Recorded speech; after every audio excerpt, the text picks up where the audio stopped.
성경을 보면요, 우리 신앙인들 여러 가지 모습으로 비유하는 그런 내용들이 많이 나옵니다.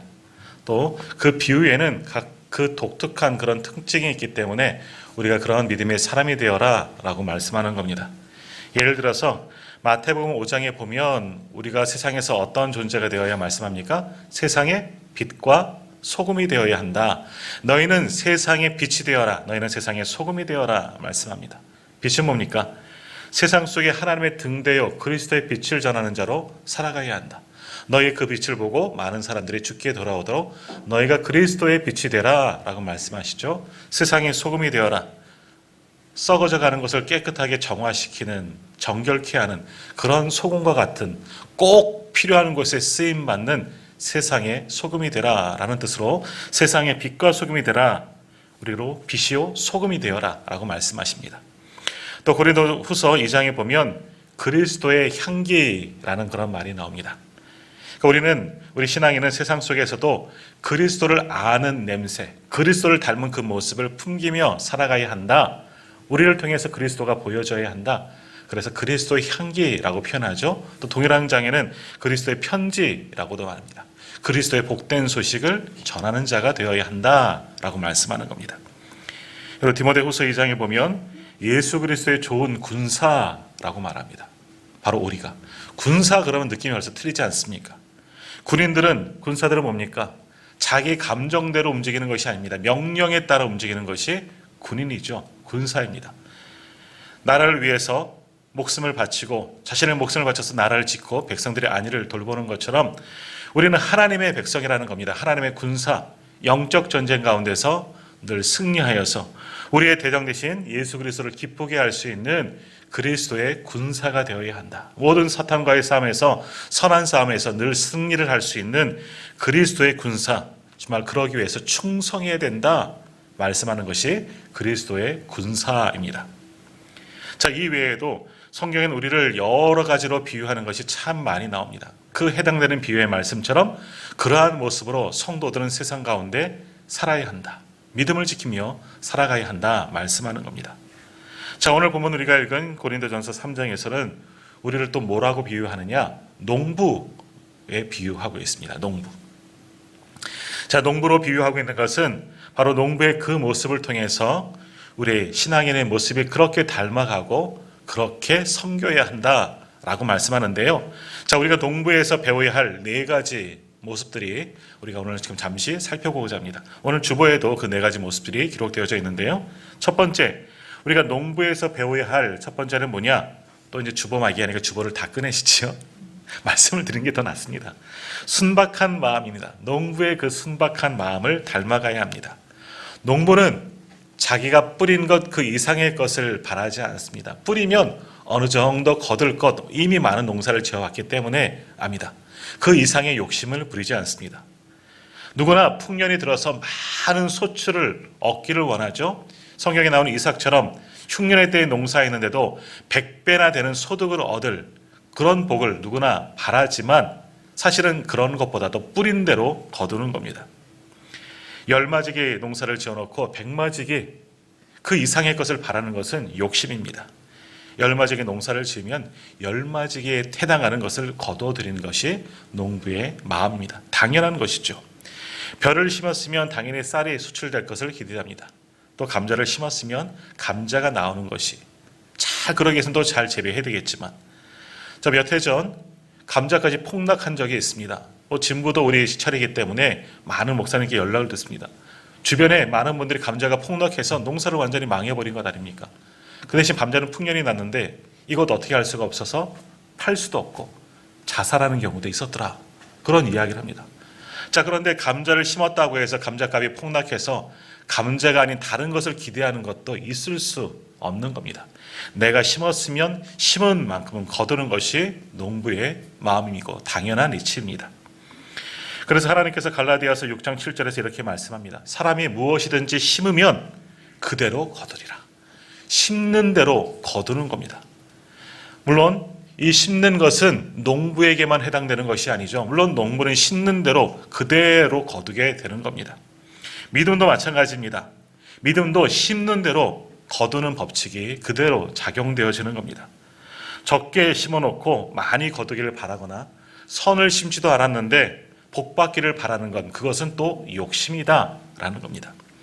그러므로 우리 신앙인은 농부에게서 순박함을 배워야 하는 겁니다. 내가 열심히 일한 만큼 또 하나님께서도 복을 주시고 내가 그렇게 하나님을 온전히 섬기고 순종하는 만큼 하나님께서 나를 그렇게 인정하신다는 것, 그저 내 믿음대로 그러한 축복을 받는다는 것, 열심히 심고 열심히 거두는 것, 그것이 또한 하나님 나라의 복집이다라는 겁니다. 그런 농부는 신앙인은 우리 믿음의 사람들은 농부에게서 그런 순박함을 배워야 한다라는 겁니다. 자, 두 번째, 우리는 농부에게서 부지런함을 배워야 하지요. 농부는 정말 부지런합니다. 쉴 새 없이 일합니다. 이른 아침부터 저녁 늦은 시간까지. 자, 그런데 그 부지런함, 자연 질서에 순응하는 부지런합니다. 일찍 추수를 거두고 싶다고 해서 지금은 겨울인데 벌써부터 놋자리, 이 논을 준비하는 사람은 없지 않습니까? 지금 밭논에 가서 물을 대봐야 그거 다 얼어버리고 농사를 지을 수가 없는 겁니다. 이 겨울에 그런 수고를 할 필요는 없는 겁니다. 그렇다고 빨리 거둘 수가 있는 것은 아니죠. 못자리를 만들 시기가 되어야지 못자리를 만들고 논에 물을 댈 시기가 돼야지 물을 대는 것이고 씨를 뿌릴 시기가 돼야지 씨를 뿌리는 겁니다. 미리 하는 것 다 욕심이고 부질없는 짓이다라는 겁니다. 또 그 자연에 순응하면서 일할 때는 부지런히 일해야 합니다. 씨를 뿌릴 때는 씨를 적당한 시기에 뿌려야 합니다. 너무 일찍도 너무 늦어서도 안 되는 거죠. 농약을 쳐야 할 때는 그 때를 놓치지 않고 농약을 쳐야 합니다. 이거 잘못하면 완전히 농사를 망쳐버립니다. 잡초를 제거할 때도 마찬가지죠. 보일 때마다 잘 제거해 줘야 되는 겁니다. 봄에는 모내기를 하고 부지런히 가꾸고 여름에는 또 물을 주고 농약도 치고 피도 뽑아주고 이마에 땀방울 흘리며 열심히 수고해야 됩니다. 가을에는 때를 맞춰서 추수하는 겁니다. 그것이 농부의 부지런함입니다. 때를 따라 맞는 열심에 갖는 거죠. 먼저나 나중에 열심을 부린다고 잘 자라고 잘 거둬들이는 것이 아닙니다. 자연 질서에 순응해서 주어진 때에 맞춰서 열심히 일해야지 풍성한 것을 거둘 수가 있다라는 겁니다. 자, 우리 믿음의 사람들도 마찬가지입니다. 때에 맞는 열심을 해야 되는 겁니다. 필요할 때 열심히 일해야 되는 것이죠. 내 마음대로 하는 열심이 아니라 이것도 자연 질서에 따르는 것처럼 주님의 뜻에 맞게끔 일해야 하는 겁니다. 교회의 질서에 맞추어서 함께 힘을 내서 열심을 다해 하는 겁니다. 그러므로 우리는 그런 농부가 자연에 순응하면서 농사를 짓되 부지런히 수고하는 것처럼 우리도 하나님의 뜻에 맞추어 하나님의 필요를 따라 열심으로 부지런히 충성하는 그런 일꾼들이 되어야만 하는 겁니다. 자, 세 번째로 우리는 농부에게서 인내를 배웁니다. 자, 농부는 사실 기다릴 줄 아는 사람들입니다. 씨를 뿌리고 바로 거둘 수 있습니까? 다음날 아침에 나가면 풍성하게 자라서 열매가 거둬집니까? 아닙니다. 봄에 씨를 뿌리면 가을까지 기다려야 되는 겁니다. 열심히 그동안 잘 가꾸는 수고를 해야죠. 씨를 심으면 그 씨가 싹을 틔우고 줄기가 자라고 꽃이 피고 열매가 맺기까지는 기다려야 합니다. 열매가 맺어도 그것이 잘 익을 때까지 또 기다려야 되는 겁니다. 이 모든 과정을 인내하는 마음으로 기다려야지 마침내 추수할 수가 있는 겁니다. 씨앗을 심어놓고는 금방 열매를 얻으려고 하지 않습니다. 자, 모를 심어놓고 빨리 이삭이 나지 않는다고 그 모를 잡아당기면 되겠습니까? 계속해서 뜨거운 빛을 찌거나 물을 많이 준다고 그것이 더 빨리 성장하겠습니까? 그러지 않습니다. 가을이 되어야 하는 겁니다. 누렇게 황금 들판이 되어져야지 그때까지 기다려야지 열매를 수확을 거둘 수가 있는 겁니다. 기다려야 하는 겁니다. 자, 그런데 현대 사회는 이런 기다림이 부족하죠. 더욱이 우리 한국 사람들 빨리빨리 문화, 무조건 빨리빨리 뭐든지 빨리빨리 해야 되는 겁니다. 빠른 게 좋은 겁니다. 더욱이 요즘에 컴퓨터나 핸드폰, 우리 스마트폰 많이 쓰시지만 자주 바꿉니다. 점점 주기가 짧아지죠. 왜 바꿉니까? 고장나서 바꾸기보다는 실증나서 바꾸죠. 또 속도가 빠른 걸 원하는데 점점 느려집니다. 더 빠른 것이 나오기 때문에 그것 구하려고 이렇게 핸드폰이나 스마트폰 또 컴퓨터를 자주 바꾸게 되는 겁니다. 그러나 세상은 이렇게 빨라지고 급하지만 우리 신앙인은 여유를 가지고 인내하면서 기다려야 하는 겁니다. 기다려야지만 결과를 얻을 수가 있는 겁니다. 믿음도 마찬가지입니다. 믿음이 자라는 것, 단순간에 은혜 받았다고 아주 아브라함 같은 그런 믿음의 사람이 되겠습니까? 아닙니다. 믿음의 수고, 열심을 다하고 기다림, 많은 시간이 필요합니다. 자연스럽게 믿음이 쌓여가는 겁니다. 그러므로 우리는 농부의 그런 인내함을 배워야 하는 겁니다. 그래서 야고보서 5장 7절에서 8절은 이렇게 말씀합니다. 그러므로 형제들아, 주께서 강림하시기까지 길이 참으라. 보라, 농부가 땅에서 나는 귀한 열매를 바라고 길이 참아 이른 비와 늦은 비를 기다리나니 너희도 길이 참고 마음을 굳건하게 하라. 주의 강림이 가까우니라. 기다려야 한다. 인내해야 한다. 하나님의 때, 하나님 복 주실 때까지 기다리면서 꾸준히 믿음 생활 잘 감당해야 한다. 우리도 기다림의 미학을 배워야 하는 겁니다. 자, 네 번째로 뭡니까? 우리는 농부에게서 배워야 할 것은 겸손입니다. 농부는 언제나 겸손한 마음으로 농사를 짓습니다. 내가 씨를 뿌리고 내가 거름을 지고 내가 농약을 치고 내가 잘 돌본다고 해서 꼭 많은 수확을 거둘 수 있느냐? 그렇지 않다는 겁니다. 나는 내게 주어진 일을 할 뿐입니다. 나머지는 하늘에, 바로 하나님께 맡기는 겁니다. 아무리 내가 수고하고 내가 열심을 다하고 농지 정리를 잘하고 물시설을 잘해도 하나님께서 막으시면 방법이 없는 겁니다. 햇볕을 적당히 주셔야지 곡식이 자랄 수가 있죠. 하늘에서 비가 내려야지 비를 머금고 자라날 수가 있는 겁니다. 태풍이 불게 하시고 바람이 불게 하면 어찌 되겠습니까? 지은 거 다 잃어버리지 않겠습니까? 그러므로 우리는 하늘을 바라보면서, 하나님을 바라보면서 겸손한 인내, 그 농부의 겸손을 배워야 하는 겁니다. 우리 신앙인들도 온 우주 만물을 다스리시는 하나님 앞에 늘 그래서 겸손해야 되는 겁니다.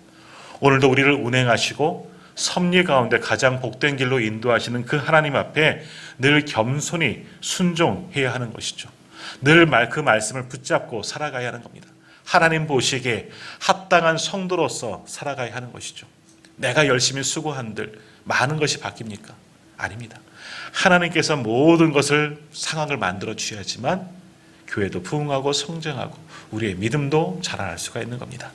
그러므로 하나님 앞에 겸손하게 그리고 성실하게 꾸준하게 믿음 생활할 때 그 믿음이 자라날 수가 있는 겁니다. 자, 우리가 오늘 읽은 본문 고린도전서의 말씀, 이런 겸손함을 우리에게 가르쳐 주고 있습니다.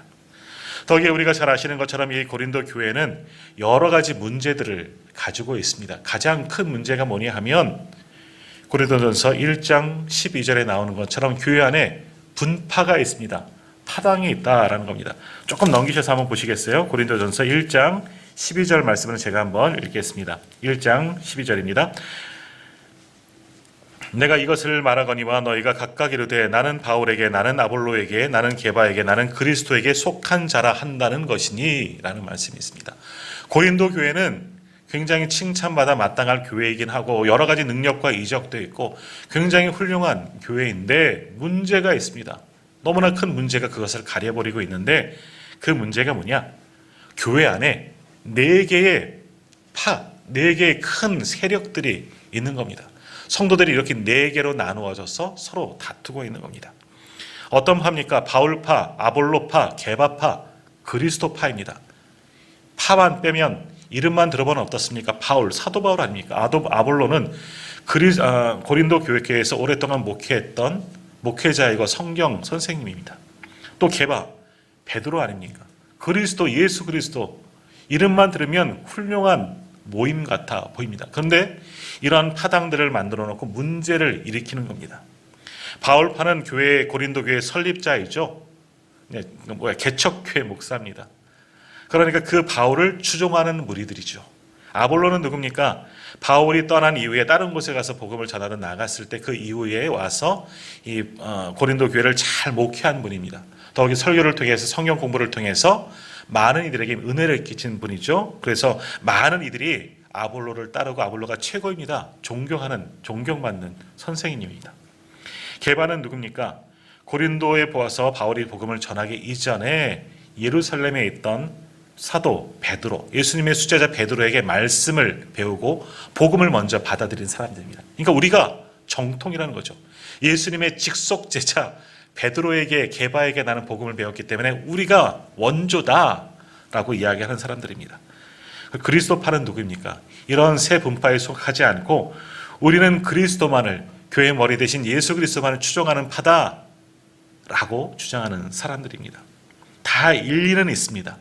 자, 그런데 문제가 뭐냐? 이들이 신앙적인 열심이나 주를 향한 열심을 품고 이렇게 따르는 이름들, 바울처럼, 아볼로처럼, 베드로처럼, 예수님처럼 그렇게 열심을 다해서 나가는 것이 아니라 서로 나는 이쪽 파야, 나는 바울파야, 나는 게바파야, 아볼로파야 해놓고 싸움을 하는 겁니다. 우리가 최고다, 우리가 너희보다 훨씬 낫다, 우리가 원조다, 우리의 믿음이 더 좋다. 교회 안에서 분란을 일으키는 겁니다. 영적 열심을 갖고 더 열심히 봉사해야지, 더 열심히 섬겨야지, 예배해야지, 믿음 생활해야지가 아니라 우리가 최고다, 우리만 진짜다, 이렇게 주장하는 네 개의 파가 있었다라는 겁니다.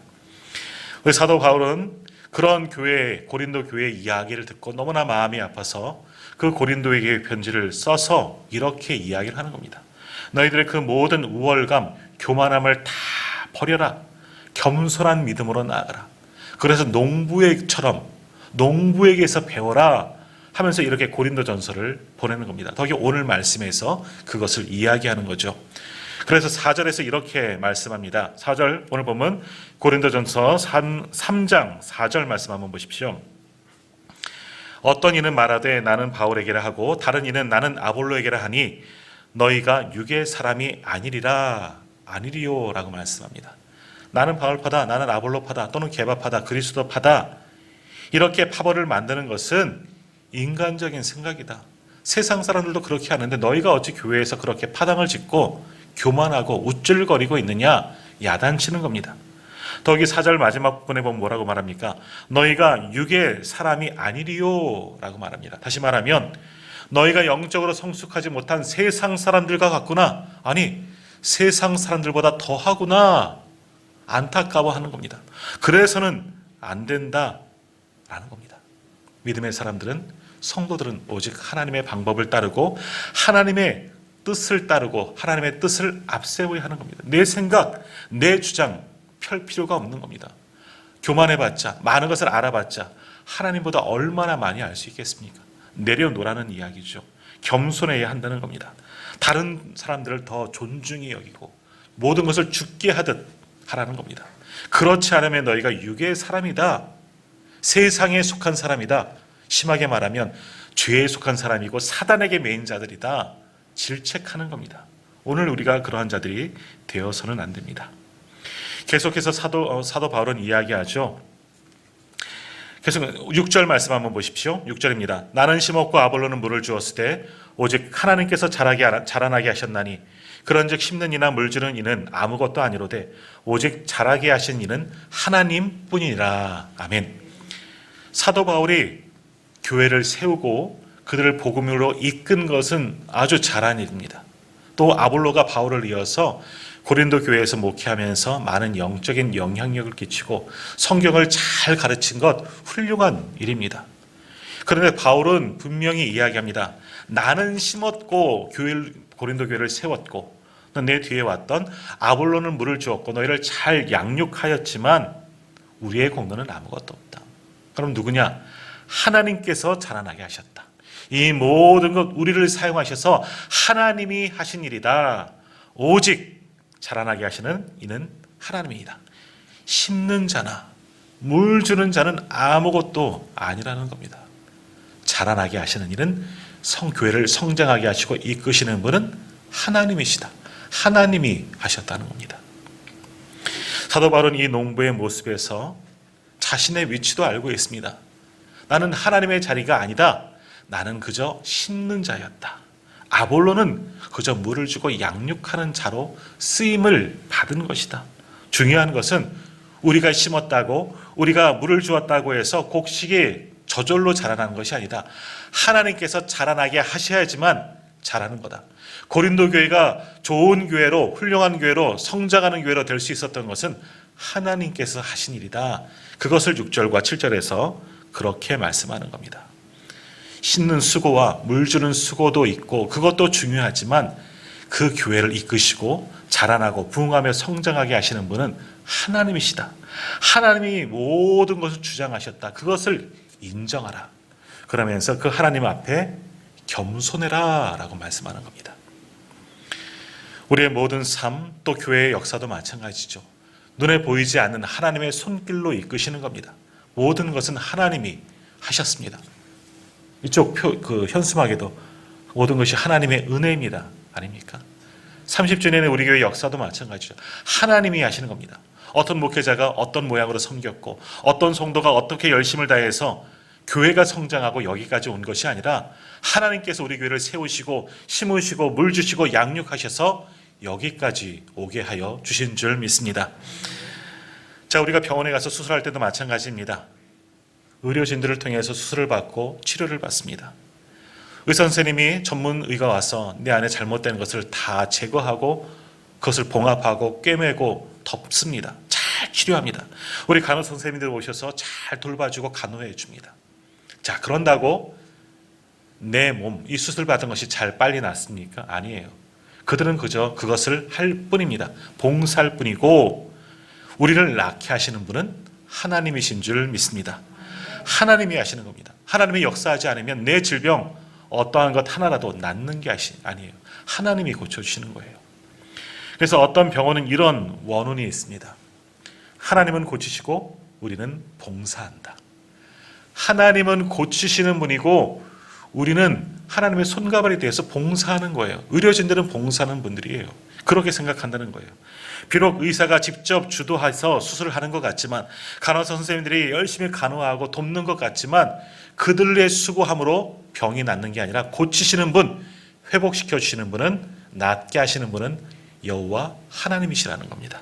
그저 우리는 의료진들은 봉사할 뿐이다. 자신들의 위치를 아는 겁니다.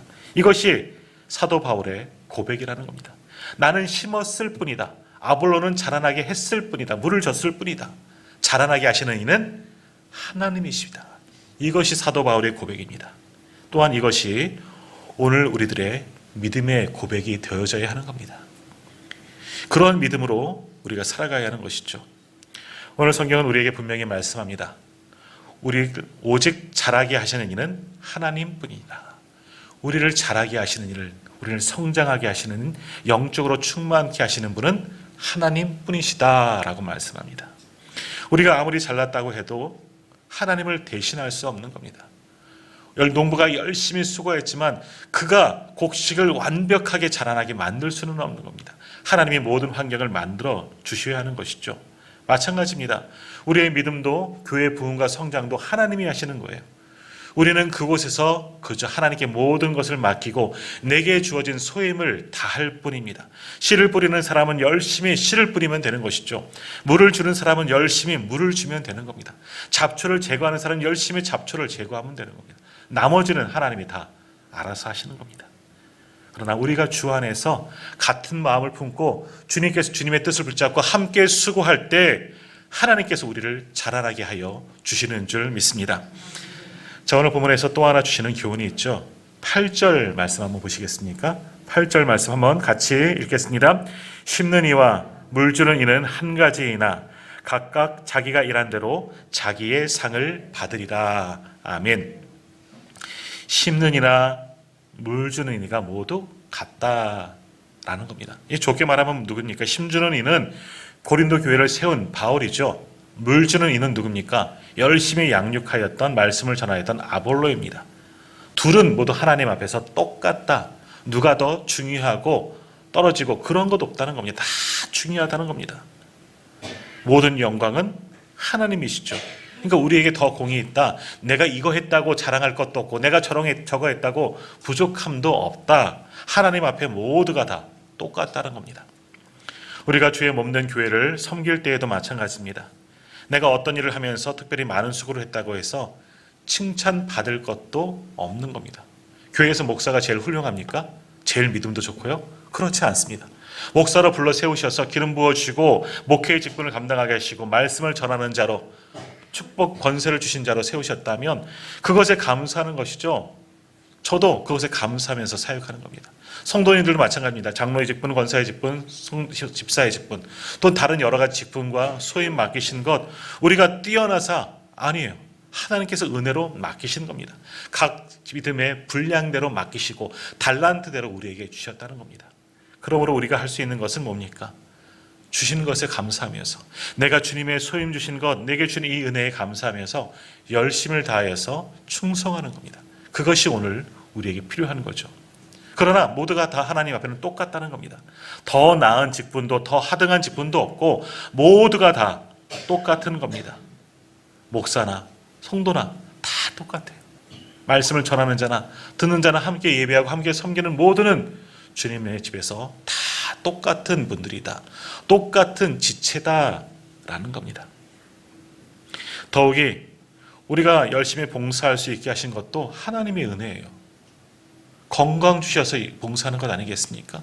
남들보다 특별하게 건강 주시고 정말 활동할 수 있고 왕성한 체력이 있고 또 열심히 된 믿음이 있는 건 하나님이 주시는 거예요. 그건 내 거 아니에요. 하나님이 주셨기 때문에 내가 쓸 수 있는 거예요. 제가 작년에 팔 부러졌을 때 뭘 하고 싶어도 팔이 불편하니까 할 수가 없는 거예요. 성경 이 설교 원고를 쓰는데도 타이핑을 칠 수가 없는 거예요. 얼마나 불편해요.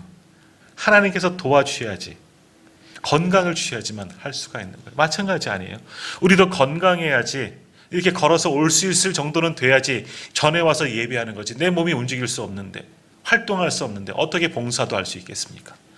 그러니까 건강 주셔서 우리를 부르셔서 이곳에 있게 하신 것, 예배드리게 하시고 봉사하게 하시고 헌신하게 하신 것, 그것도 다 하나님이 하셨다는 겁니다. 그러니까 그것에도 감사해야죠.